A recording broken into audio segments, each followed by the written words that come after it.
Муундарды күрүч, алма, кызылча менен тазалоо. Күрүчтүн организмди туздардан тазалай турган касиети мурдатан эле белгилүү. Күрүч сууга бышырылган түрүндө колдонулат. Ушундай түрдө гана ал муундардын кыймылына тоскоолдук жаратып, орунду пайда кылган сөөгүттөрдүн бириккен жерлерине толуп калган калдыктарды чыгарууга жардам берет. Муундардын тазалоонун бул ыкмасы аябай натыйжалуу. Сиз 1 килограмм салмак таштайсыз. Айрыкча мындай тазалоо согончоктогу текөөрү учуруна жакшы жардам берет. Муундарды тазалоодон мурун ашказаныңызда жана ойнекели чегиде жара же башка көйгөйлөр жокпу текшерип алыңыз. Процедуранын схемасы төмөнкүдөй. 1 стакан күрүч алып, аны жууп, үстүнө суу куюңуз. Ал 1 түнгө чейин чыланып турсун.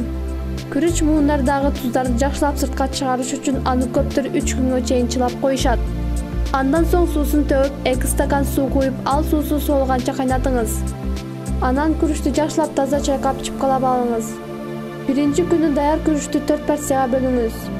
Күрүчтү колдонордон мурун 1 стакан ит мурун кайнатмасын ичип алыңыз. Бөлүнгөн күрүчтүн порциясын 1 күн бою белгиленген убакыт аралыгында жеш керек. Экинчи күнү рационго 500 грамм сууга бышырылган кызылча менен 200 грамм алма кошулат. Андан соң 3-4 күн кадимки тамактануу режимине өтүп тынууга алыңыз. Анан процедураны кайталаңыз.